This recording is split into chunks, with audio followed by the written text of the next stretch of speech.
Hello guys, good morning. तो कैसे हो आप सब लोग? आई होप आप सब ठीक होंगे और मज़े में होंगे। गाइस बहुत दिन से वीडियो नहीं बना रहा हूँ। कुछ दिन तक बस 2 शॉर्ट्स वीडियो बनाया था, उसको भी मुझे थोड़ा रिमूव करना पड़ा और वीडियो तो बना नहीं पा रहा हूँ। तो सोचा कि क्या करूँ। तो अभी कुछ सुनने में आया है कि आप लोगों का मार्च में, फरवरी लास्ट में और मार्च में आप लोगों का SSGD का एग्ज़ाम होने वाला है। सुनने में तो आया है, बट इसका मैंने नोटिफिकेशन देखा नहीं है। अगर फेक है तो भी नहीं पता, अगर रियल है तो उसका भी मैं श्योर नहीं हूँ। तो आप लोगों को पता होगा क्योंकि आप ज़्यादा इस चीज़ में एक्टिव रहते होंगे, क्योंकि मैं आजकल थोड़ा उसमें एक्टिव नहीं हूँ, क्योंकि मेरा थोड़ा अलग टेंशन चल रहा है और एक मैं अलग चीज़ में अभी घुस चुका हूँ, जो कि है शेयर मार्केट। ठीक है, शेयर मार्केट के चक्कर में थोड़ा घुसा पड़ा हूँ, तो उसी के टाइम में थोड़ा बिजी रहता हूँ। ठीक है, क्योंकि 9/15 को शेयर मार्केट स्टार्ट होता है और आज खुशी इस बात की है कि मैंने एक शेयर ख़रीदा जिसमें मुझे 200 रुपये माइनस हो रहे थे। ठीक है, उससे पहले मैंने और एक शेयर ख़रीदा था, उसमें मेरे लगभग अभी देख तो रहा हूँ 1700 रुपये प्लस समथिंग दिखा रहा है। अगर ये आपको देखना हो तो आप मेरे इंस्टाग्राम में जाके देख सकते हो, क्योंकि मैंने स्टाटस में रखा हुआ है। ठीक है, माइनस का भी रखता हूँ, प्लस का भी रखता हूँ। हर कोई माइनस का नहीं बताता, बट क्या करें, माइनस का बताना थोड़ा अच्छा लगता है और प्लस का बताना उससे भी ज़्यादा अच्छा लगता है। तो अभी डायरेक्ट मुद्दे वाली बात पे चलते हैं, जो कि है SSGD का एग्ज़ाम। ठीक है, तो गाइज देखो, पर्टिकुलरली में SSGD को एग्ज़ाम हो या फिर कोई भी एग्ज़ाम हो, ठीक है, मैं एग्ज़ाम को लेके एक बात आपको क्लियर करना चाहता हूँ। एग्ज़ाम हॉल में 3 तरह के लोग बैठते हैं। ठीक है, 3 तरह के लोग जो होते हैं, सबसे टॉपर पढ़ाई वाले होते हैं, जो कि मतलब अपने स्टेट की सिविल सर्विस की तैयारी करते हैं, फिर भी वो SSGD में एग्ज़ाम देने आते हैं। क्यों आते हैं? क्योंकि आजकल नौकरी का कंपटीशन ज़्यादा है, नहीं मिलता है, कोई भी सर्विस ज़्यादा वैकेंसी निकालता नहीं है। वैकेंसी निकालता है तो जो ज़्यादा टॉपर होते हैं वो सिलेक्शन हो जाते हैं, उसके नीचे वाले जो टॉपर होते हैं वो सिलेक्शन नहीं ले पाते हैं। तो ऐसा नहीं है कि SSGD में बस जो कम नॉलेज वाले आते हैं, SSGD में भी भाई साहब बहुत से मतलब तगड़े नॉलेज वाले बंदे भी आते हैं, तगड़े नॉलेज वाले एग्ज़ाम भी देते हैं। अगर बाकायदा अगर वो क्लियर कर लेते हैं, अगर उनको अच्छा फोर्स मिल जाता है तो वो आगे बढ़ते हैं, अगर नहीं मिलते तो पीछे हट जाते हैं। उनको कोई नहीं कह सकता कि भाई आपने क्यों अप्लाई किया, आपने दूसरों की सीट क्यों बर्बाद किया, क्योंकि वो फाइनल तक जाते हैं, मेडिकल में जाते नहीं है, क्योंकि उनको जो फोर्स अलॉटमेंट होने वाला होता है उनको पता चल जाता है कि हमें ये फोर्स मिलने वाला है, तो जाना नहीं है भाई। ठीक है, उन लोगों को कोई कुछ नहीं कह सकता। हम थोड़ा सही बात सभी के लिए कह दे तो भाई ये कर रहे हो वो कर रहे हो, ठीक है, तो उसके लिए मैं सॉरी बोलता हूँ। तो पहला हो गया, जो लड़का पूरा टॉप नॉलेज वाला होता है, पूरा नॉलेज ज्ञान वाले होते हैं, जो मतलब आपके जितने भी 100% मार्क में से ना 80% तो प्लस रख ही लेते हैं वो। ठीक है, उसके बाद आते हैं जो कि तुक्के मारने वाले। ठीक है, जो कुछ मतलब मैं किसी को कुछ बुरा नहीं कह रहा हूँ गाइस, ठीक है, बट बहुत सारे ऐसे होते हैं कि अपने दिनचर्या में, अपने लाइफ में बिजी रहते हैं, कमाने धमाने में बिजी रहते हैं, फैमिली में बिजी रहते हैं, अपने आप को आगे बढ़ाने में बिजी रहते हैं, तो वो ज़्यादा पढ़ नहीं पाते हैं। ठीक है, पढ़ नहीं पाते हैं, फिर भी वो एग्ज़ाम अटेंड करने जाते हैं, उनको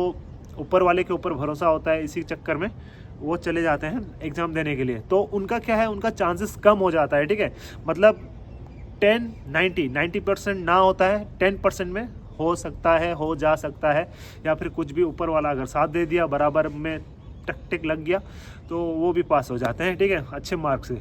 और जो पहले वाले जो बोला मैंने, जैसे टैलेंट वाले होते हैं, वो तो 100%, 80-90% पास ही हो जाते हैं। बस 10%, 90% क्या है, 99% पास हो जाते हैं। ठीक है, उनका तो सिलेक्शन होना ही होना है, जो 100% पूरा नॉलेज रखने वाले।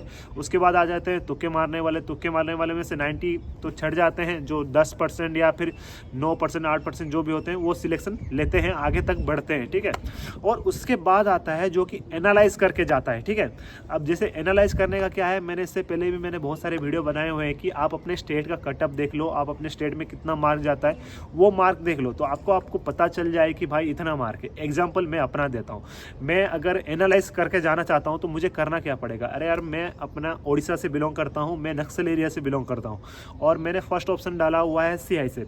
तो मैं क्या करूँगा, उसके 1 साल पहले का जो भी है क्वेश्चन देख लूँगा, उसके जो कटअप है देख लूँगा कि भाई हाँ, ये साल 100 में से अगर मैं 50 लाता हूँ तो मुझे CISF मिल सकता है। ठीक है, तो मुझे पता चल गया कि मुझे 50+ लाना है, तब जाके मुझे CISF में हो सकता है। ठीक है, तो फिर मैं अपना एग्ज़ाम हॉल में जाता हूँ, क्योंकि मैं एनालाइज करने वाला बंदा हूँ। ठीक है, एग्ज़ाम हॉल में जाता हूँ, मुझे बराबर 60 क्वेश्चन आ गए। ठीक है, 60 क्वेश्चन मेरे राइट हो गए, तो मुझे क्या लगा कि यार मैं तो अब सेफ हूँ, मुझे अब टेंशन लेने की ज़रूरत नहीं। अब 60% मार्क ठीक हो गया है और जो 40% मार्क बचा है, 40% मार्क के जो क्वेश्चन बचे हैं उसको बस मैं नॉर्मली देखूंगा। जिसमें मुझे 100% श्योर लगेगा उसको मैं टिक करूंगा, जिसको 100% श्योर नहीं लगेगा उसको मैं छोड़ दूंगा। क्योंकि मेरा क्लियर हो चुका है कि भाई मुझे 60 मार्क लाना है, 60% मैंने कर लिया है अटेंड, और मुझे कोई डरने वाली बात नहीं है, मैं सेफ जोन में चला जाता हूँ, ठीक है। और टैलेंटेड बंदा क्या करता है, वो पहले से अटेंड करके पूरा वो पेपर क्वेश्चन को मतलब पूरा निचोड़ देता है कि वो पूरा टिक कर देता है। उसको पता ही होता है कि भाई मैं तो ये एग्ज़ाम देने आया हूँ, मैं इससे बड़े बड़े एग्ज़ाम की तैयारी कर रहा हूँ और ये एग्ज़ाम क्या है मेरे लिए, ठीक है। तो उनका भी क्लियर हो गया, इनका भी क्लियर हो गया जो एनालाइज करने वाले। और उसके बाद बच जाते हैं तुक्के वाले। तुक्के वाले क्या करते हैं, जाके मतलब बैठते हैं, जो उनको सही लगता है वो टिक टिक टिक कर देते हैं, ठीक है।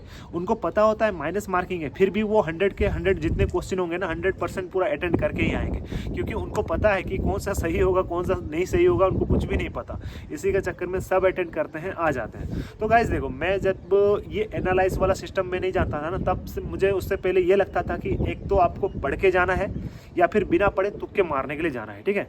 ये दो सिस्टम ही मेरा पहले था कि मुझे पढ़ के जाना है या फिर तुक्का मार के जाना है। तो इस दोनों में से मैं पढ़ के जाने वाले में था। लेकिन पढ़ के जाने वाले में भी क्या, मेरा नॉलेज इतना नहीं था कि मैं पूरा 100% कॉन्फिडेंस हो जाऊँ कि भाई मैं पा के ही रहूँगा। बट मेहनत करता था, अपना स्टडी करता था, अपना टाइमिंग में जो भी हो स्टडी वडी करके अपना घर का काम सब करता था, फिर भी स्टडी करता था, ठीक है। उसके बाद जाके मेरा सिलेक्शन हुआ है, ठीक है।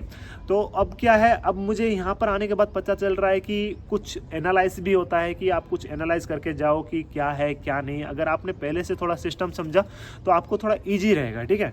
तो बस मैं इतना ही कहना चाहता हूँ, आप अगर अपने स्टेट में एग्जाम देने वाले हो, आप बहुत तगड़े नॉलेज वाले हो, तो आपको कोई कटअप देखने की ज़रूरत नहीं है, ठीक है। आप अगर तुक्के मारने वाले हो तो भी आपके लिए कटअप मैटर नहीं करता है, ठीक है। बट आप चाहते हो कि मेरा नॉलेज कम है, मुझे सिलेक्शन 100% लेना है, मैं अच्छा कर सकता हूं, तो उन बंदों के लिए मैं बस यही सजेस्ट करूंगा कि आप पहले एनालाइज कर लो कि कितना मार्क जा सकता है, कितना कटअप जाता है आपके स्टेट में। अगर ये आपको पता भी नहीं है तो मैंने एक वीडियो बनाया हुआ है जिसमें आपका बस फिजिकल जाने तक का एक मतलब रिटन एग्जाम देने के बाद जो फिजिकल टेस्ट होता है ना, उसके लिए जो एक कटअप निकला हुआ, उसका मैंने एक वीडियो बनाया हुआ है, आप उसको देख लेना। जहाँ पर भी आपका स्टेट का आता है उसको स्टॉप करके आप उसका स्क्रीनशॉट ले लेना और अपना जान लेना कि भाई आप कौन से कैटेगरी से हो और कौन से स्टेट से हो। वो स्टेट मतलब आपका डिस्ट्रिक्ट नक्सल में जाता है, बॉर्डर में जाता है, जनरल में जाता है, उस सारे के सारे का कटअप मैंने एक वीडियो में बनाया हुआ है। वो प्रीवियस ईयर का कटअप है। उसमें एक भाई ने कमेंट किया था अभी तक तो एग्जाम हुआ नहीं और ये सर ने तो कटअप लिस्ट ही बना दिया। भाई तो वो प्रीवियस ईयर का क्वेश्चन है, आप उसमें पहले से देख सकते हो। अगर उस स्क्रीन रिकॉर्डिंग में देखोगे ना, ऊपर हेडलाइन में लिखा हुआ है कि ये ओल्ड कटअप है, जो कि 2022 वालों का था वो है, ना कि मैं अभी 2023 वालों का जो बना दिया हूँ वो नहीं है गाइस, ठीक है। तो आप जाके चेक कर लेना और अपने एग्ज़ाम को बेस्ट से दो। और मैं एक आपको नॉर्मली सजेशन करना चाहता हूँ, आप पढ़ाकू लड़के हो, ज़्यादा नॉलेज वाले को तो मैं ज्ञान नहीं दे सकता क्योंकि मैं उनके इतना लेवल तक तो हूँ नहीं, बट जो मुझे लगता है कि मेरे जितना हो या फिर मेरे से थोड़ा कम भी हो, तो मैं उनके लिए यही सजेस्ट करूँगा कि पहले आप जाते हो तो पहले आप अपना आराम से जनरल नॉलेज अटेंड कर लो। जनरल नॉलेज के बाद आप आराम से अपना जो भी ग्रामर है, इंग्लिश ग्रामर या फिर हिंदी ग्रामर, जो भी आप चॉइस करते हो उसको क्लियर कर लो, ठीक है। ये दोनों चीज़ क्या है, अगर ये दोनों चीज़ में आप जल्दबाजी करोगे ना तो आपकी गलती हो जाएगी, ठीक है। तो इससे पहले अच्छा है कि आप ये दोनों को पहले अटेंड कर लो, जनरल नॉलेज, उसके बाद इंग्लिश ग्रामर या फिर हिंदी ग्रामर जो भी आपका है उसको अटेंड कर लो। उसके बाद जाके आप अपना मैथमेटिक्स अटेंड करना, ठीक है। आपको जो सही लगता है, मैथमेटिक्स या रीजनिंग, थर्ड में मैथमेटिक्स करो या फिर रीजनिंग करो, आपकी मर्जी, ठीक है। बट मैं रीजनिंग का मैं बता देता हूँ, रीजनिंग में ऐसा ना है, मतलब रीजनिंग का क्वेश्चन ऐसा होता है ना कि क्वेश्चन के अंदर ही आंसर छुपा होता है, लेकिन उसमें क्या है, आपको डीपली उस क्वेश्चन को डीपली समझना पड़ता है, ठीक है। मतलब आपको जैसे कि मैथमेटिक्स अगर लेते हो, मैथमेटिक्स में कुछ फॉर्मूला यूज कर लो तो आपको आंसर मिल जाता है, या फिर कुछ भी दिमाग लगा लो तो उसका मिल जाता है। बट जो रीजनिंग का होता है ना, आपके सवाल के अंदर आपको जवाब ढूंढना होता है, आपको ज़्यादा माइंड प्रेशर डालना पड़ता है कि ये हो सकता है या वो हो सकता है या ये हो सकता है या ऐसे हो सकता है, ठीक है।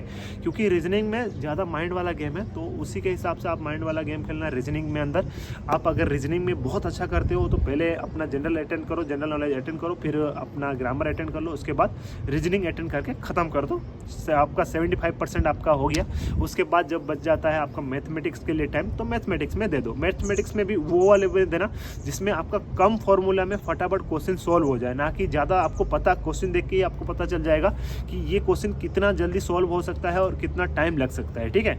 क्योंकि वो फॉर्मूला वहाँ पर आपको पता चल जाएगा कि ये क्वेश्चन है तो मुझे ये फॉर्मूला यहाँ पर इस्तेमाल करना है, इस फॉर्मूले से ये कितना टाइम मुझे लेगा, ठीक है, उसको आपको दिमाग लगाना है। और एक क्वेश्चन रहते हैं जो कम छोटे फॉर्मूले लग जाते हैं और आपका आंसर जल्दी निकल जाता है, तो वो चीज़ को आप पहले अटेंड करना, ठीक है। जो भी आप जा रहे हो एग्ज़ाम के लिए, तो मेरा बस यही कहना है कि आप इस तरीके से आप करते हो तो आपके लिए ईजी होता है। वरना आप पहले से अगर रीजनिंग में बैठ जाओगे ना, रीजनिंग में आपको टाइम का कुछ भी पता नहीं चलेगा गाइस, क्योंकि आप क्वेश्चन के अंदर उलझ जाओगे कि इसको कैसे सॉल्यूशन, आप जब तक सॉल्यूशन नहीं निकालोगे तब तक आगे बढ़ोगे नहीं, ठीक है, और आगे नहीं बढ़ोगे टाइम आगे बढ़ जाएगा। तो इससे अच्छा है कि रीजनिंग को आप लास्ट टाइम में करो या फिर थर्ड टाइम में करो। फर्स्ट टाइम में जनरल नॉलेज और ये सब करके आप अपना ख़त्म करो गाइस। तो thanks for watching this video, keep supporting guys, keep loving guys, thank you, bye bye, take care, bye bye.